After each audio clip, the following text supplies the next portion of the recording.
Hey guys, thank you for joining us today. I'm your host, Dr. Jeff Brown, with your co-host, Dr. Jeff Cole.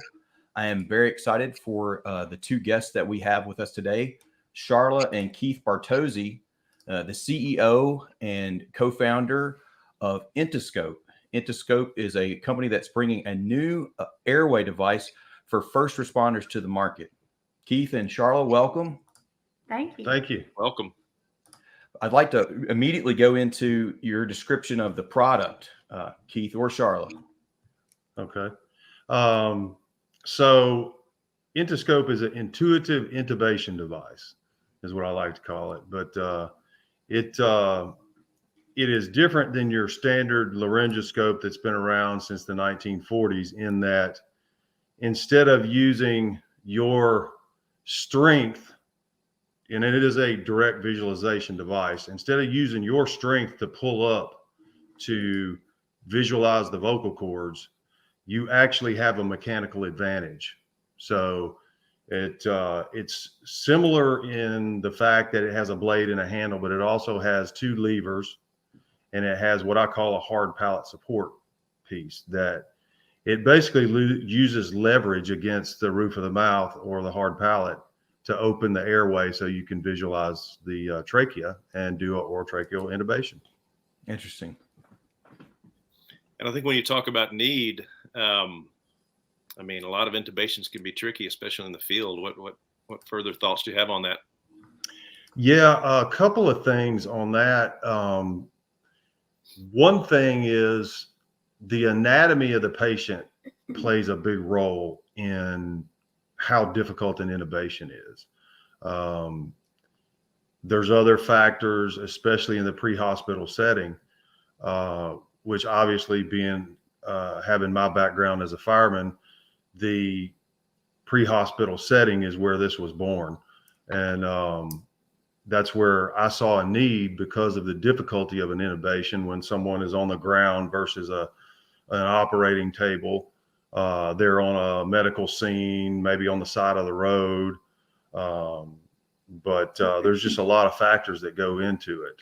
IntuScope was actually born from a failed intubation attempt. It was one of those difficult in the field intubations, and it was a tough one, and he wasn't able to get it done, and he couldn't let it go.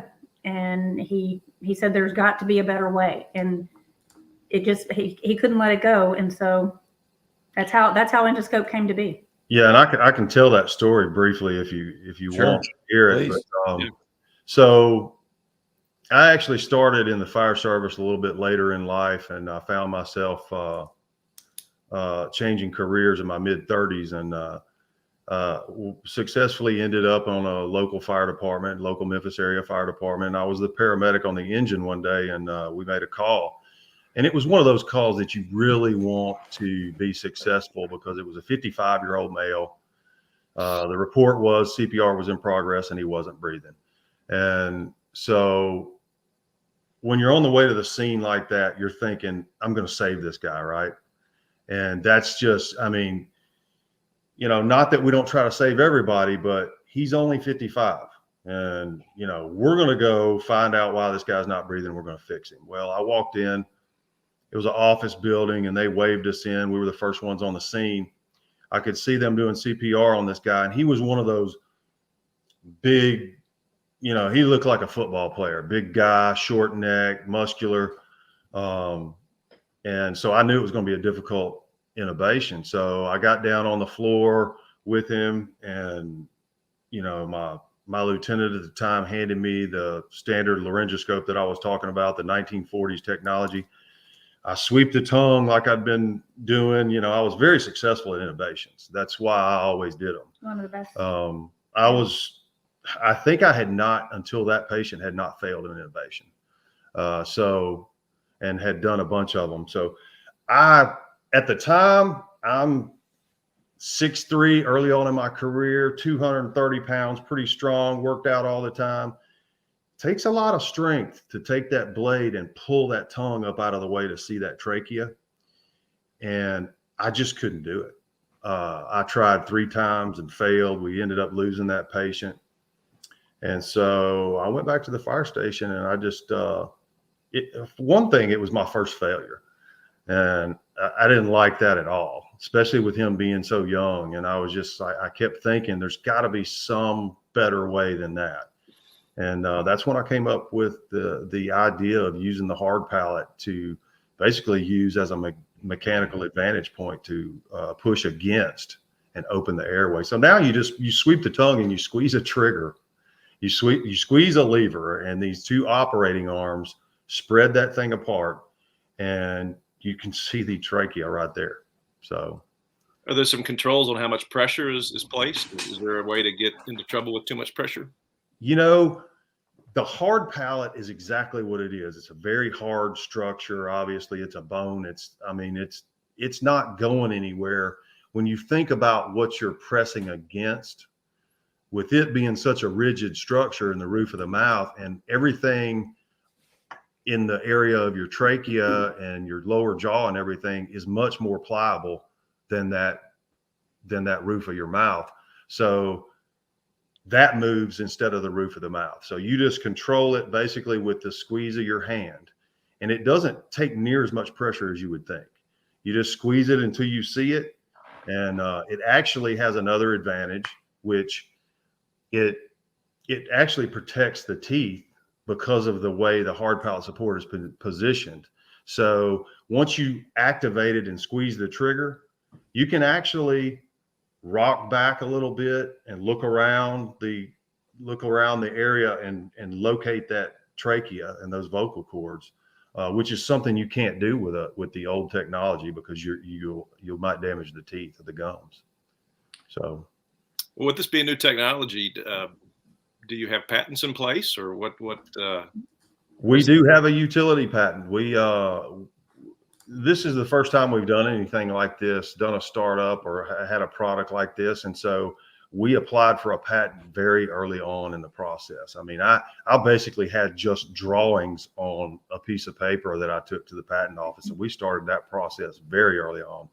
We actually got our utility patent March of 2020. So, and we have a European patent that's applied for that we are, And Canadian. And we're hoping that they see everything exactly like the U.S. patent office did, which is, I understand that's the case a lot of times. So we're hopeful that we're going to get those as well. So that's excellent. With those patents in place, do you have any sales projections for when you start producing this device and onward? Yes, we do. And of course, so when you look at innovations, and there's 16.5 million innovations a year in the United States. 3 million of those are failed first attempts. So 3 million times a year in the United States, pre-hospital and hospital, they're failing that first attempt. And so we feel like our low-hanging fruit for our go-to-market strategy is going to be a unscheduled pre-hospital innovation, which in that field, you're looking at 88,000 ambulances, 150,000 fire trucks, 40,000 military vehicles. And that's going to be our target audience for this product when we go to market. Phase one. Yep. That's going to be phase one. Of course, we're going after the hospitals and the surgery centers and you got minor meds that are required to have a crash cart with an innovation device on them. I mean, we're going after all that market, but our projections are, once we get to revenue stage, which we're hoping early 24, that we're going to be there. We're talking about a $25 to $30 million market in 5 years revenue for IntuScope in the first 5 years. So that's kind of where we're at and what we're shooting for. And that's, like I said, that's not taking into account any hospitals or anything else. That's all pre-hospital market. And that's U.S. market. U.S. only. Correct. Exactly. Well, if you truly have a better widget, I can see how you may not have to sell the hospitals, right? They're going to, right. And they're going to want on board. Exactly. Yeah. And you know how word of mouth is in the medical field. I mean, word gets around We've quickly. already experienced quite a bit of that. Yeah, we have. We've got a lot of people that I run into in the fire service and just a lot of different places that are going, when can I get my hands on it? When can I get my hands on it? Which brings up a great next question. What do you see as availability even in a test market situation? Or well, we are in the final design phase right now. Of course, anytime you've got a new product, you always have little tweaks to do on the design, and we are really close to the design freeze. We hope to be finished with that and moving on through some testing, and we hope early 24 we're going to be in the phase of our company where we're doing marketing, distribution, and sales channels. So early 24 is what our goal is. So that brings up a good point. Tell me more about how you plan on marketing this device and what your sales channels look like. Sure. So we're kind of going with, we are a startup. So, that plays a factor. We've only got so much money for sales. But what we've found is word of mouth we've had, like Charla said, we've had success already. I've got people from different fire departments around the Memphis area that, like I said, they're asking me, when can I get my hands on them? And we've got people all the way down to Texas that are just waiting to put this thing in service. We are going to go with kind of a grassroots approach. We're going to start out with local here. And like I said, we've got a regional here, and then regional we've already got that in place in Texas. We do have a couple of people that we're going to send out in the field that have had great success in that kind of approach, and they are experienced in the approach that we're taking. They're experienced in getting in the fire stations and getting in the anywhere that ambulance services, and getting in there and showing products and getting people on board and selling products. So that's kind of going to be our approach. Excellent. And we feel really good about it. Are you aware of any competitors or anybody else with something similar? Of course, you've got the 1940s technology, which, it's on one end of the spectrum. You've got video scopes on the total other end. And then we're in the middle somewhere with, as far as, the video scopes are not a direct visualization. The 1940s technology is. And so we really don't have any competition. Once we hit the market, we feel like we're just going to take over the direct visualization market. There's not going to be any need to purchase anything else. And we've got a price point that we feel like is going to be very reasonable. And from the feedback I'm getting from the people that do the purchasing on the local fire departments, they're like, absolutely. Because we're going to be more expensive than that 1940s technology, but we're going to be way less than the video scopes. Just a quick story. My EMS director at the fire department I work for, he came in not too long ago, and he said he had one of the video scopes in his hand, and he said, give me one reason why I should keep buying these expensive video scopes that y'all don't use and you keep breaking, and they are expensive to replace.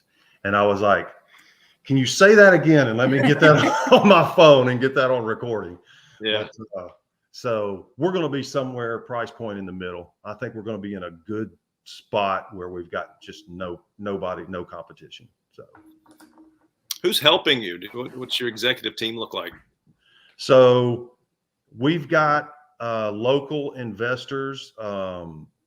We've got a gentleman by the name of Robert Longfield that's on our board of directors. We have a management team, as well as Sage Medical, Sage Business Advisors. Sage Business Advisors are they have an investment side and a management side. They're also our management team, but they're investors. And then we've got a group down in Texas that's retired fire, and some of them I think are still active service, but we got a group down in Texas that are investors. So And then we have Marge Medical Device Studio, who is not Right. associated with you in any way, but they are doing our engineering and prototyping. yeah, and of course Charla and I are still active. I mean, we're the co-founders. She acts as the CEO. I am the technology person, and of course we both are heavily involved. So that's kind of our team right there. So Keith, of course, a lot of the viewers would know I'm an anesthesiologist. I'm always interested in any kind of airway device. Describe for me, and this is the opportunity where we can go back through these questions and maybe get a little more deeper into the topics. What other than anatomy issues in a first responder environment do you encounter, and why does this device help you overcome those obstacles? Yeah. Okay. So the pre-hospital setting versus the hospital setting, you can put a patient at the perfect height. You can have perfect lighting. You can tilt that patient up and down and position them exactly how you want them. You can't do that in the pre-hospital setting.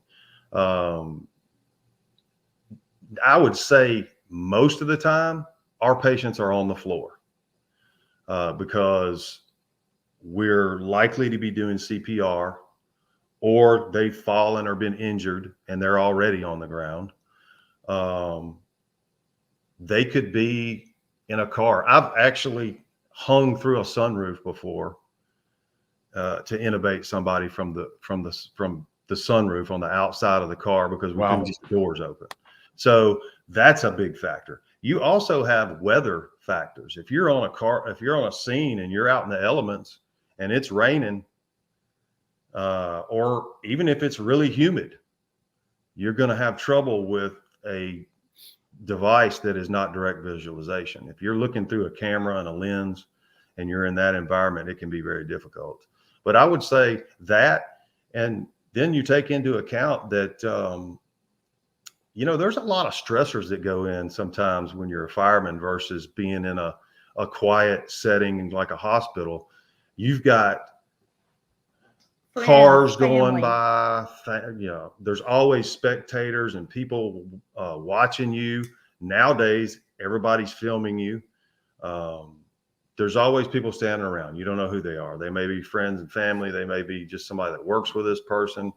And so it's a lot of stressors that are added. And, you talk about a car wreck or something, and you've got cars going by, you've got police presence, you've got other fire equipment, lights going off. It can be very chaotic is the way I would describe some scenes that we, have to intubate somebody on. The great thing about IntuScope though, the position of the patient is a lot less of a factor with IntuScope because you're sweeping that tongue and you don't have to get in that perfect position where you're tilting the head back and where you can get your strength and pull up with that arm. You don't have to do any of that. You sweep the tongue and you squeeze the lever.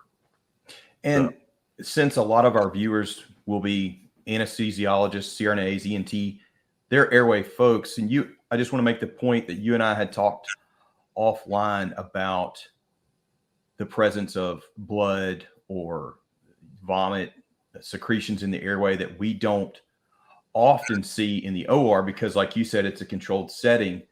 Right. And I know in the times that I've had blood in an airway with the video scopes, they're almost useless because it obscures the lens of the device. Where you don't have that with this device, right? That is correct.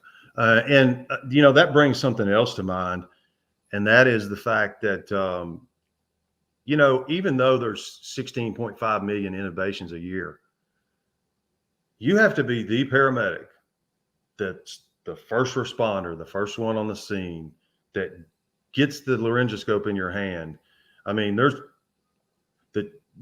times when you go months without intubating somebody. So in the pre-hospital field, even though we do a lot of intubations, it's, you may go a lot, and skill decay is a real thing, because it, just like they say about everything else, if you don't use it, you lose it. And so, I mean, we may go, like I said, months without intubating somebody. This kind of takes that once you learn how to use the IntuScope, it's like it's not hard to train somebody to do it. Anybody with any experience intubating somebody, I can teach them how to use this thing in 5 minutes, and they will never lose it, because Very intuitive. it's very intuitive and it's very easy to use. Hence the IntuScope. Yeah. Right. Hence It's the the name. Intubation. Right. Is that where that came from? Is that right? That it is that, and it's a play on words. Intubation, Innovation and intuitive. laryngoscope. Put That's those two clever. words together, I like and it's that. intuitive. Yeah. So that's kind of how we came up with that. But yeah, I mean, we've tested this down at the Medical Research Institute lab down in Memphis, and had great success with it. That's where a lot of the training takes place for like video scopes and things. And that's one thing, it's very expensive to rent that place out. And fire departments and pre-hospital, they're just not going to spend thousands of dollars for somebody to go train on a video scope. So what they're going to do is they're going to take a mannequin, and you're going to intubate a mannequin with your video scope. And of course, the mannequin has no fluids. It's dry. There's no condensation. It's way easier than, a real person. Right. So that's a factor as well. It has a certain wow factor to it. When Keith has tested it, he's taken some people that have been a bit skeptical, how is this better than a video scope? Or, you'll never get video scopes out of people's hands. And they walk down and Keith will hand it to them. Like I said, the intuitive, just hand it to them, and they go, wow, it works. I can see it. And they started calling people over from like the clinic. Come look at this. Here, you try. And people, they're impressed. I can't believe it. And then there's always why didn't I think of that? Yeah. Yeah. Right. Yeah. Cause it is, it's a simple concept. But there's actually what she's talking about. There was an instance where our medical director was very impressed with it. And so he started calling people, anybody that was in the Mary lab that day, he was calling over there. Hey, come check this out. That was before we had a patent. Yeah. And he was making me nervous, because he was calling everybody over there to look at it. And I imagine we've all looked at many things and said, wow, why didn't I think of that? Right. As most great inventions are that way, it seems. I've heard that multiple times. So, well, the purpose of this podcast series that Jeff and I are doing is to find compelling and interesting companies. And I think you guys fit the bill. What a lot of listeners are going to be thinking is, hey, can I get a piece of this? Tell me about your capital structure, and what do you foresee in the future? Is Sage going to hang on to all this, or are you going to have an opportunity for physician investors to get involved? We do. We feel like we're really close to being funded to the revenue stage, but at the same time, we decided to leave our investment round open, first round open, so everybody can still get in at the same rate as everybody previous. So anybody watching this will be a potential investor. So we'll put that in the notes. We'll get that verified with JT or Andrew. Yeah. And they're going to want to know what they're buying. The spreadsheet guy. And it is a $5 million post money valuation. Yeah. I think one point to make also with our audience being physicians and healthcare providers, those are people that work in surgery centers, work in hospitals. Those are decision makers at various levels, whether it's in the surgery center setting or whatever. So I think to have investors who are physicians who are also decision makers on the buy side could be very helpful. Yeah. Yeah. And Yeah. we do have We have- some physicians that are investors as We well. do. Yeah. I want to go back and Keith, let you talk a little bit more about your background and why you did this. So Okay. I would like you to tell the audience, a little bit more about you, who you are, where you came from, and why this device is so important to you. Okay. So I grew up in the Memphis area. I left Memphis and went to college at Middle Tennessee State University. Found myself back here after college. Had a good job. Married, 4 kids. Oldest kid was 11 years old at the time. And Charla, I just thought, well, this is my life. I was a construction superintendent. I had all the benefits, and we were just going along. And Charla was on the PTA. Well, she met a lady on the PTA that's husband was a fireman.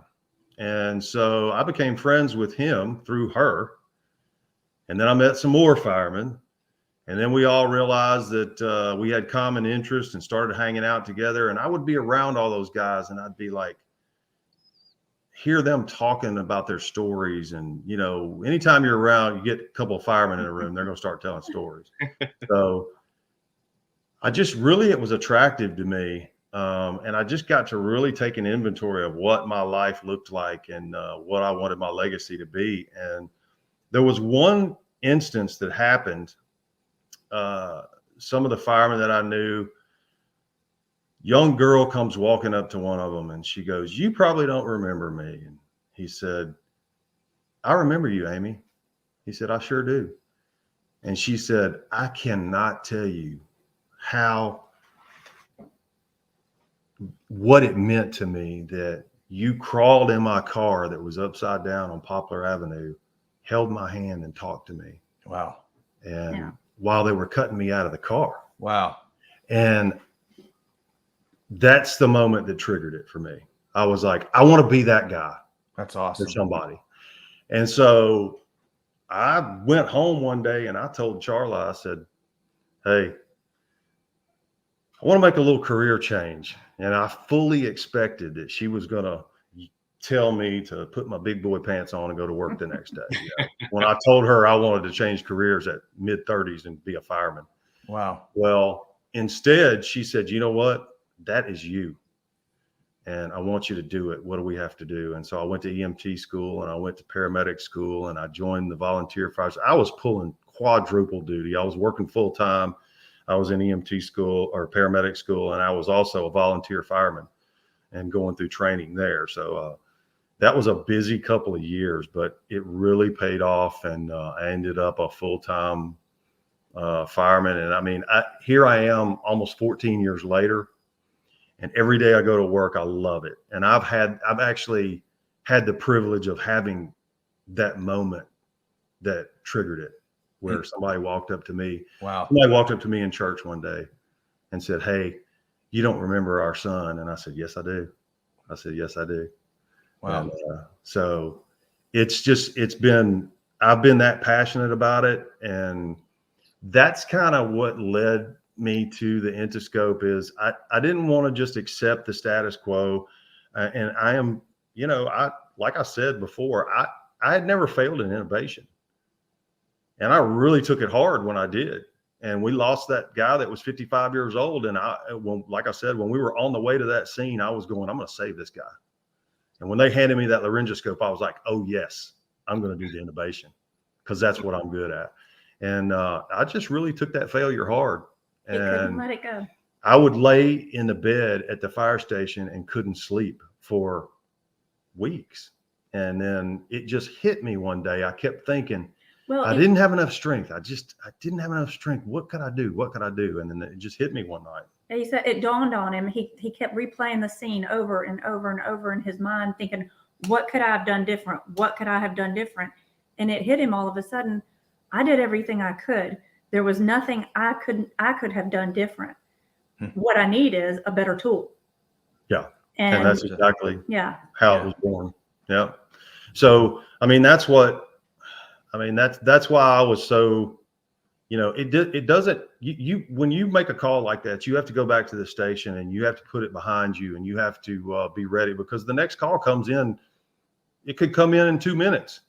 It could come in anytime. So you got to put that behind you and be ready for the next one. But at the same time, you have quiet moments at the fire station too, when you're not training, you're not working out, you're not making calls. And every time I had a quiet moment at the fire station after that happened, I was like, I got to come up with something. I got to come up with something. And There's like got I to said, be a better way. yeah. And it just hit me one night. And I actually took that and I sketched out a patient, a side view of a patient with their airway and everything. And I sketched out, I've still got this drawing, and I sketched out the first rendering of the IntuScope.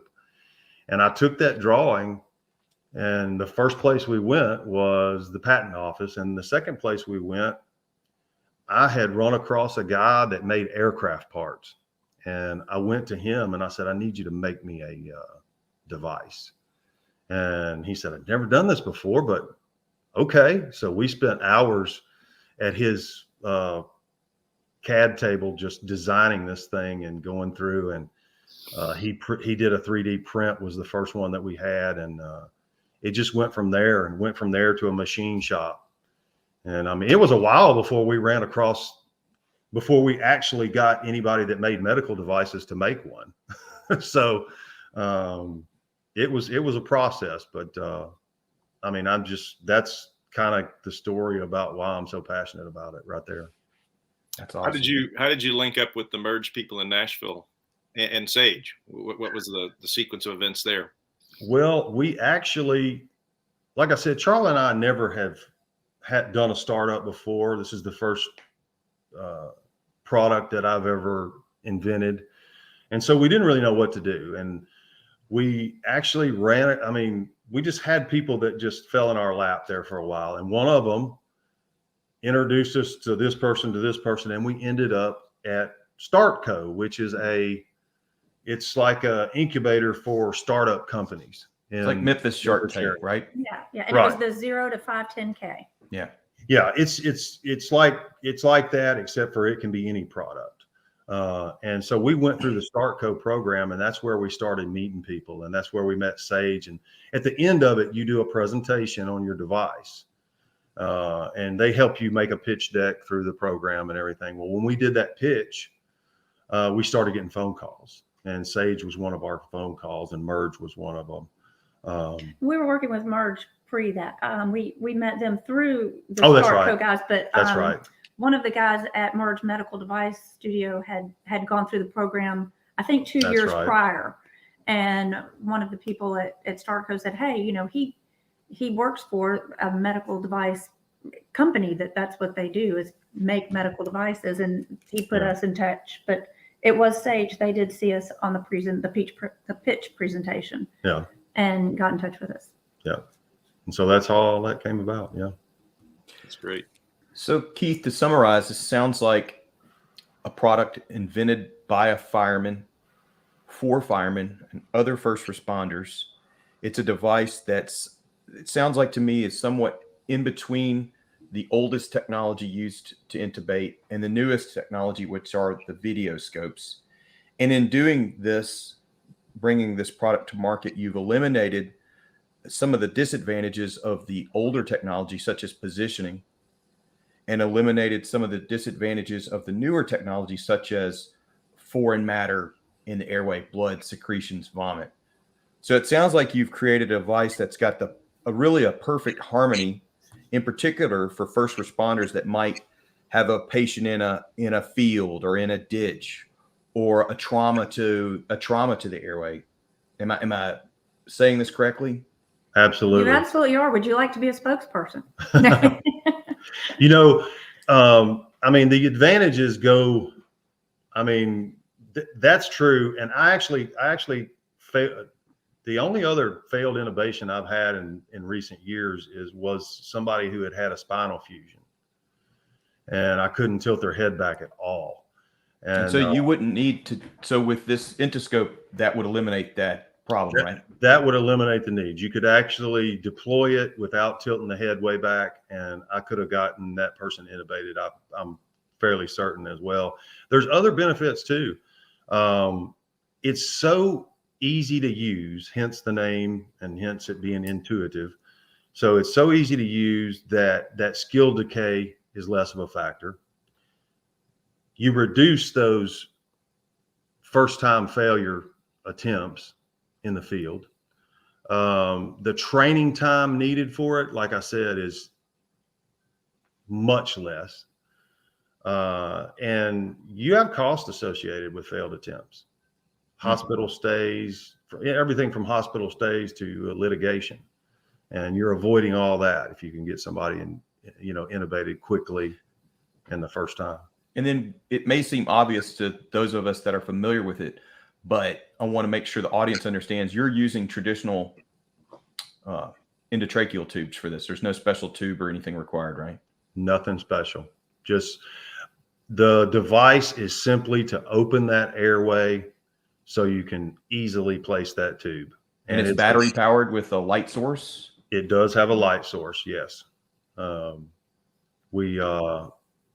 We've got, it actually has, that's what we've been finalizing is the light source on it. And we've actually gone with a light, instead of just one light, like the typical laryngoscope or the typical videoscope, it has a series of lights in it, like a light strip. And it really puts a lot of light down there. So, and you bring up a good point. With this using the traditional ET tube, and you're probably better to speak to this than I, but from my understanding, a lot of pre-hospital fire departments and ambulance units, they're moving to that. And I don't really want to say the brand name that I know, but okay. Yeah. People are going to a lesser effective airway, something that you place, you place it and it doesn't protect the airway from aspiration.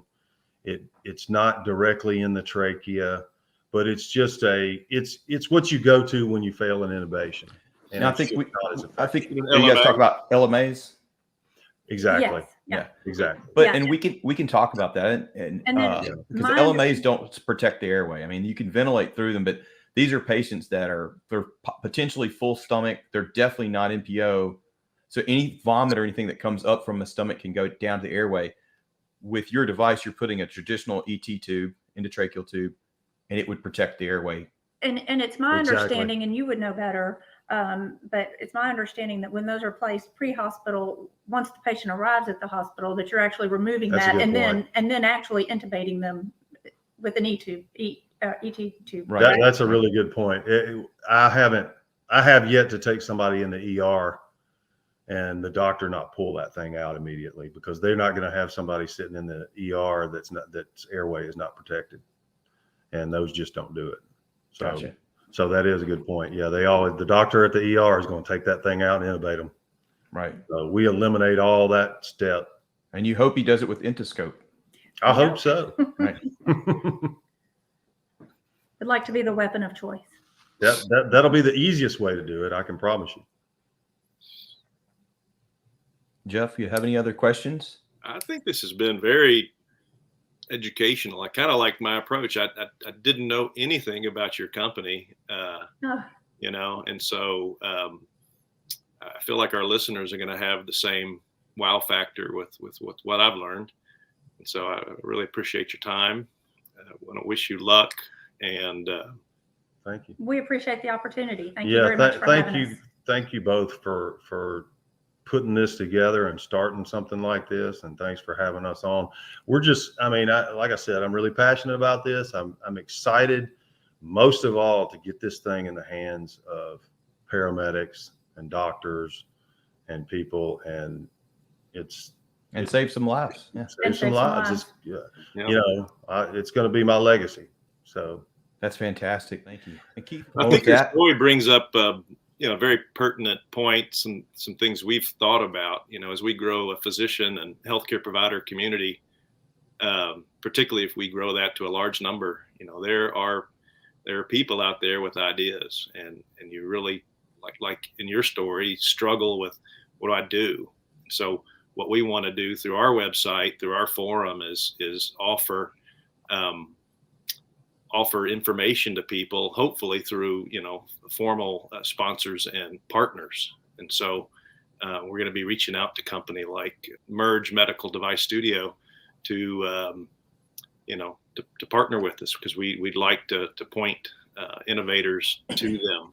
There's another couple companies I won't mention in a similar capacity, that we're planning to partner with. So I think that's a helpful piece as we build out our community. This is a wonderful thing. I mean, thanks again for you guys putting this all together and starting this. It's going to be great for people like us. So Thanks, guys. Very good. And with that, I'm Dr. Jeff Brown with Merge Medical Podcasts, your co-host, Dr. Jeff Cole, and Keith and Charla Bartozzi of IntuScope. Thanks for joining us.